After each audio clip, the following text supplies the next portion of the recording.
저는 보호자님께 조심스럽게 혹시 보호자님도 어디 가려운 곳은 없으세요? 하고 여쭤봤더니 보호자님 눈이 동그래지시더라고요. 보호자님께서도 한 달 전부터 피부과 다니시는데 원인도 모르고 낫질 않는다고 하셨어요. 오히려 훨씬 더 흔하고 보호자님들이 이 정도는 괜찮겠지? 하고 놓치기 쉬운 데서 진짜 문제가 시작되는 질환들이 많았어요. 그 대표적인 예가 없는 질환들인데요. 안녕하세요, 내과수의사 이승우입니다. 얼마 전 한 아이가 저를 찾아왔어요. 보호자님께서 애가 몇 달째 몸을 너무 긁어서 다른 병원에서 알러지약을 계속 먹였는데 전혀 나아지질 않는다고 하시더라고요. 아이에게 알러지약을 먹였다고 하셨는데요. 근데 제가 보니 아이의 귓바퀴 끝 상처를 보니까 옴진드기일 것 같더라고요. 외부 구충 하셨는지 여쭤보니 심장사상충 예방만 했다고 하시더라고요. 저는 보호자님께 조심스럽게 혹시 보호자님도 어디 가려운 곳은 없으세요? 하고 여쭤봤더니 보호자님 눈이 동그래지시더라고요. 보호자님께서도 한 달 전부터 피부과 다니시는데 원인도 모르고 낫질 않는다고 하셨어요. 아이한테 있던 옴진드기가 보호자한테도 오는 거죠. 저는 바로 아이에게 맞는 구충을 시작했어요. 그리고 다행히 아이도 보호자님도 며칠 안 지나서 피부병이 나았습니다. 강아지나 고양이와 함께 하면서 이 아이들의 병이 나한테 옮을 수 있나? 생각해 보신 적 있나요? 아니면 오히려 그 어떤 병도 사람과는 별 관계가 없다고 생각하실 수도 있을 것 같은데요. 실제로는 강아지나 고양이가 사람에게 옮길 수 있는 병이 있긴 합니다. 그래서 인터넷에 인수공통 감염병이라고 검색을 하면 광견병, 톡소플라즈마 등 무서워 보이는 이름들이 잔뜩 나오는데요. 사실 많은 보호자님들이 걱정하시는 것과 실제로 자주 마주하는 병은 조금 달라요. 오늘은 단순히 병의 종류를 나열하는 게 아니라 제가 실제로 만나는 인수공통 감염병은 무엇인지, 그걸 어떻게 예방하거나 대처할 수 있는지에 대해서 이야기 드리려고 합니다. 강아지가 옮길 수 있는 병 중에서 제일 많이 알려진 게 광견병이 아닐까 싶어요. 많은 보호자님들이 광견병에 대해 걱정하시고 실제로 사람에게 옮으면 치사율이 매우 높기 때문에 당연히 무서울 수밖에 없죠. 그런데 솔직히 말씀드리면 광견병은 동물에서도 발견 사례가 2013년도가 마지막이고 사람한테는 없는 지 20년 정도 됐어요.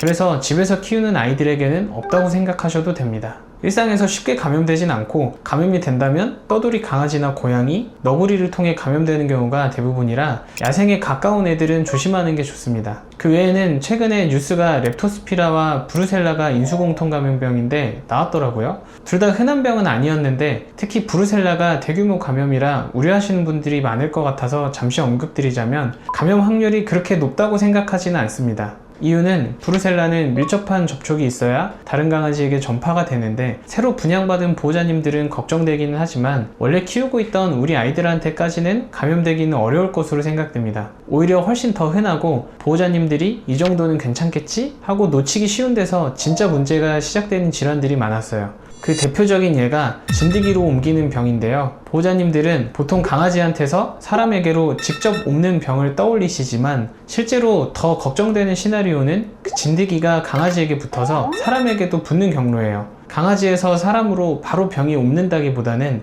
진드기라는 매개가 있는 거죠. 예를 들어 산책 후 아이 털에 붙어온 진드기가 집안에서 떨어져 사람을 무는 경우가 광견병을 옮는 것보다 훨씬 현실적인 상황인 거죠. 진드기가 옮기는 병은 정말 다양해요. 최근 뉴스에도 많이 나왔던 혈소판과 백혈구가 감소하는 치명적인 질병인 중증 열성 혈소판 감소증도 사실 이 진드기를 통해서 감염될 수 있고요. 그 외에도 면역 저하를 일으키는 아나플라즈마증, 혈류와 림프계로 확산해 전신 장기에 침범하는 라임병 같은 것들이 있습니다. 물론 이런 병들이 흔한 건 아니지만 한번 걸리면 사람과 강아지 모두에게 치명적일 수 있기 때문에 예방이 정말 중요한 거죠. 많은 보호자님들이 예방으로 구충을 한다고 하면 심장사상충약 발라주니까 괜찮겠지? 라고 생각하시는 경우가 많은데요. 하지만 바르는 심장사상충약은 참진드기 같은 외부기생충까지는 못 막아주거든요. 그래서 외부기생충에 대한 약은 필요시 따로 먹여주셔야 됩니다. 심장사상충약에 대해서는 이전에 찍어둔 영상이 있으니까 아래 댓글에 있는 영상 참고해주세요.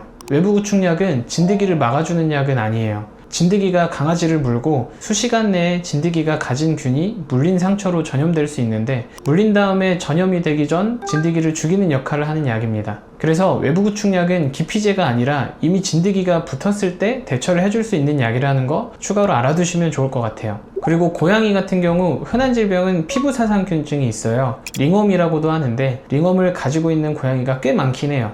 그래도 진드기보다 위협적이지 않은 건 보호자분께서 건강하면 별 문제 없이 지나갈 수 있다는 점이에요. 다만 가끔 보호자님의 면역력이 떨어져 있는 경우는 보호자님께 옮기기도 합니다. 그래서 병원에서 치료받아야 하는 질병입니다.